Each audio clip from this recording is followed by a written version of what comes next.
compartiendo y esperamos que sea bendición para cada una de nuestras vidas. Salmo 130, busquen en sus Biblias. Al final me decidí a traer la Biblia mía de la Reina Valera del 60,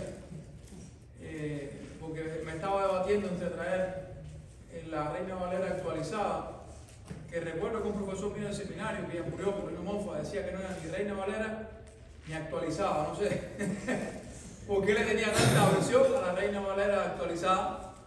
Al final es una de las versiones tantas que tiene las escrituras. Pienso yo que sea por los manuscritos cruzados o algo así, pero a mí personalmente me gusta la frescura con que trata el Antiguo Testamento. Pero bueno, trae la que siempre usamos para no crear confusión en las masas.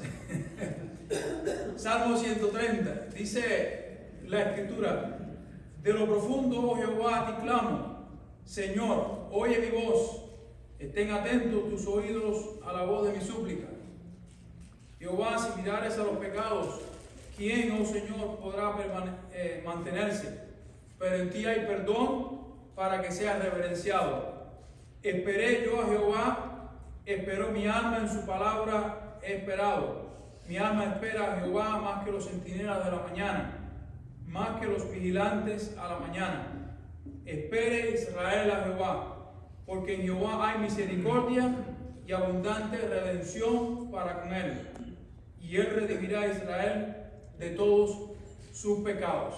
Querido hermano, el Salmo 130 es un reflejo de las esperanzas nacionales de Israel, pero no en el sentido nacional como nación, sino en la esperanza de redención de sus pecados.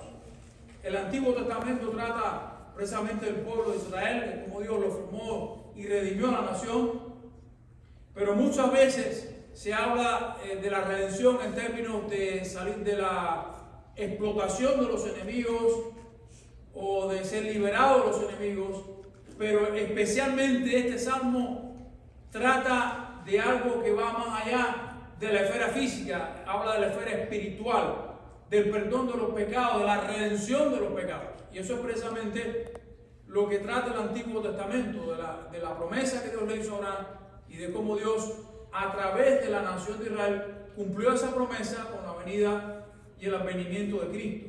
Esa esperanza, querido hermano, era el cimiento de la fe del Antiguo Testamento, la esperanza en ese Redentor que vendría, en el Salvador, esperanza que fue cumplida cuando Cristo vino y Cristo murió por los pecados de su pueblo, murió por nuestros pecados y resucitó y está a la diestra del Padre. Es una esperanza que se va a culminar completamente cuando Él venga por su pueblo, la iglesia, y cuando venga a recoger a los creyentes, judíos y gentiles de todos los extremos de la tierra. Y querido hermano, este salmo, que es una joya, para mí es un salmo hermoso, un salmo bien corto pero bien hermoso. Yo preferí, lejos de usar la lógica que el salmista utiliza para exponer lo que es una introducción, es un cuerpo y al final es una conclusión, preferí usar la conclusión que está en el versículo número 7 y 8 para exponer el sermón completo.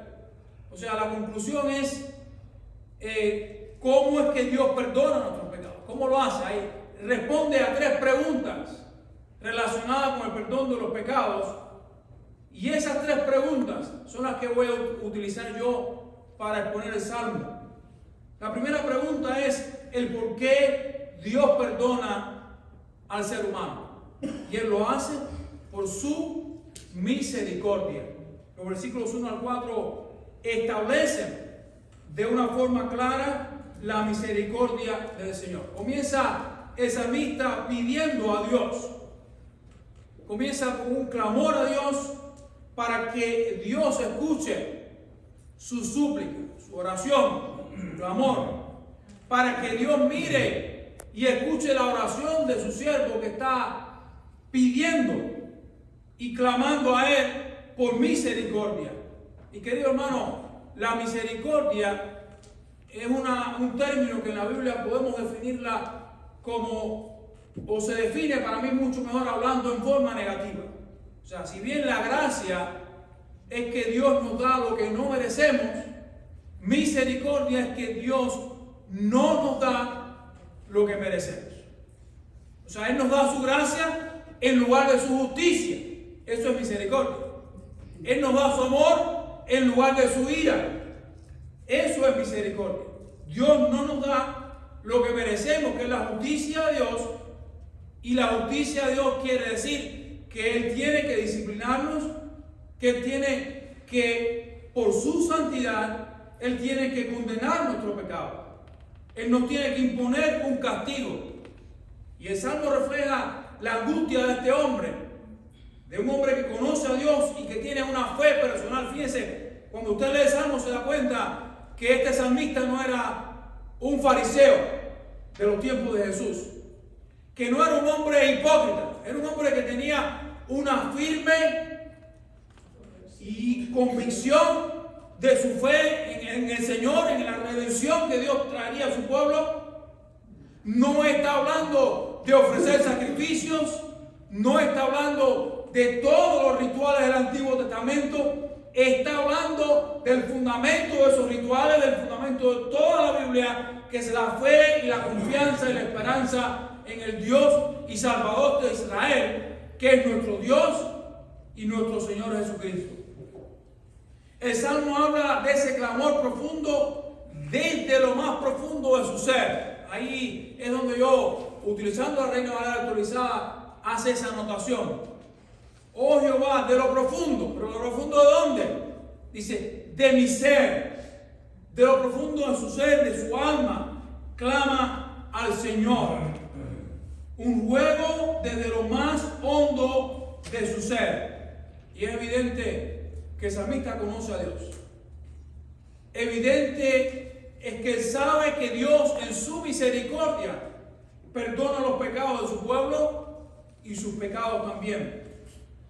Y el versículo 3, mi querido hermano, es una pregunta clave en todo el Salmo. ¿Quién, oh Señor, podrá mantenerse o estar delante de ti cuando nuestros pecados están asomando constantemente? Y él responde en el 4, pero en ti hay perdón para que seas reverenciado. Nadie puede mantenerse delante de Dios. Nadie puede hacerlo por su propio temor o por sus propias obras, por nuestra propia justicia o por nuestras propias obras. Solamente a través de la fe en Jesucristo podemos mantenerlo. Esa pregunta la hizo el profeta Ageo también la hizo, lo hizo Sofonías también. Una pregunta clave en el Antiguo Testamento: ¿cómo se podrá mantener la persona delante de Dios? Y Dios dice, mas el justo por la fe vivirá. Así de simple. Esa es la fe del Antiguo Testamento, nadie la confunda. Y esa es la fe del Nuevo Testamento. Una de las ideas raras que yo tuve que enfrentar en la Iglesia Bautista de Redención. Fíjense, una iglesia bautista. Y que al final fue uno de los filos de espada que tuve que enfrentar y me obligaron a salir de la iglesia. Es que hay un plan de salvación en el Antiguo Testamento y otro en el Nuevo Testamento. Idea rara y errónea. Los hebreos no se salvaron por los sacrificios, se salvaron por la fe prometida en la promesa, en el Hijo que vendría de Abraham, en el Salvador, en la simiente, cuyo sistema de sacrificio prefiguraba a Cristo y su venida. Y la iglesia, el pueblo de Israel, se salva en el Nuevo Testamento por la fe en ese Salvador prometido. Eso es lo que dice el libro de Hebreos. Son ideas raras que se han introducido en la iglesia. No entiendo cómo y dividen a Dios en el Antiguo y el Dios del Nuevo Testamento. No lo es. La fe en la promesa hacia adelante y la fe en la promesa cumplida hacia atrás. Eso es lo que enseña el libro de Hebreos.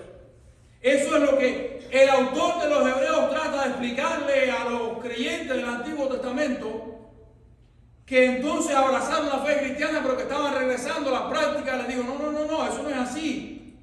Tenemos un sacerdote, tenemos un ministerio, todo eso era una figura del que había de venir.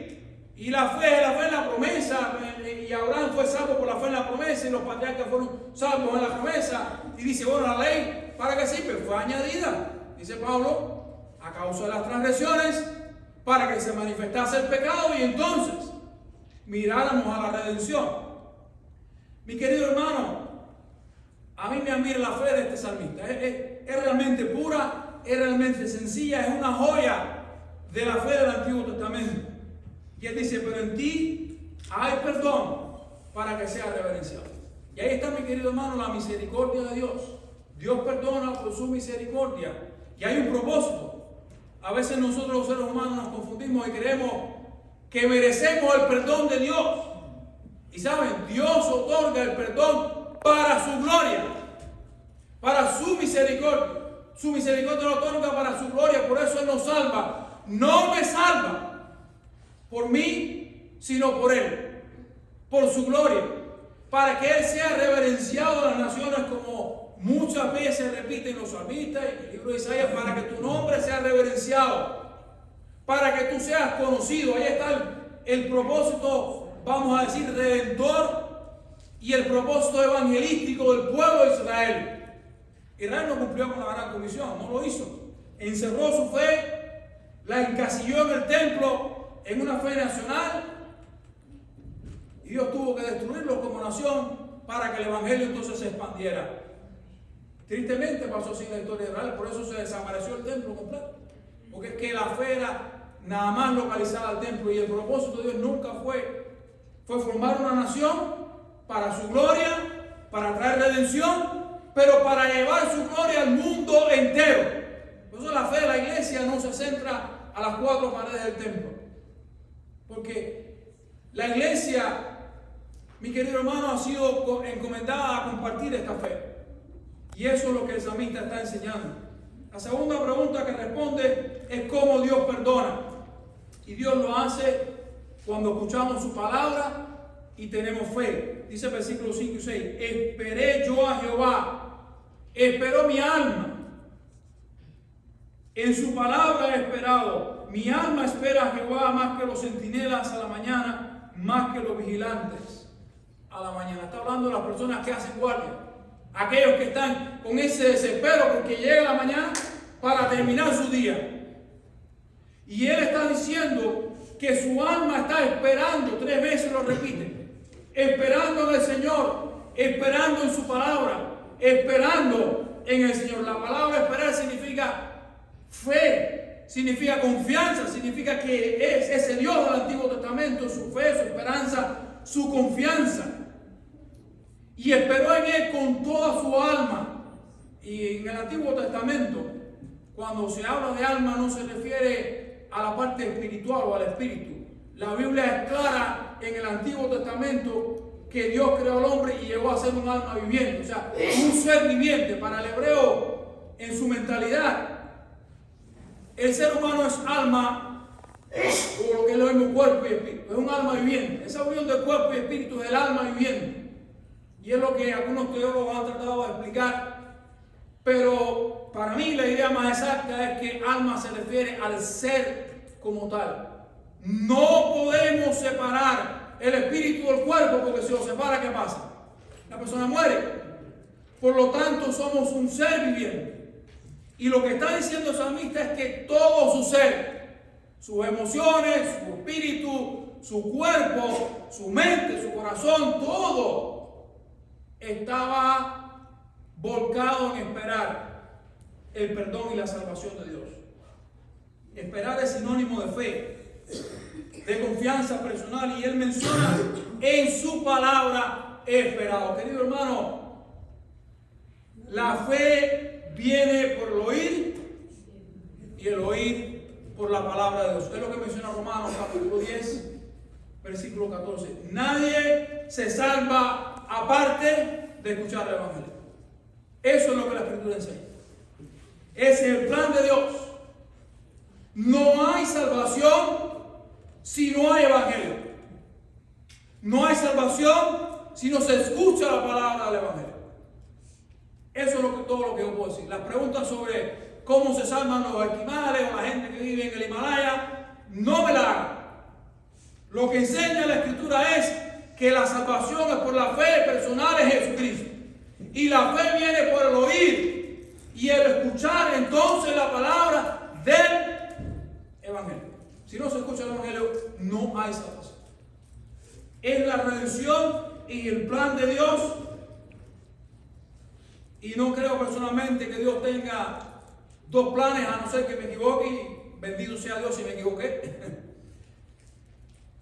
Pero no lo creo. Nadie se salva a menos que escuche el Evangelio y crea en el Evangelio.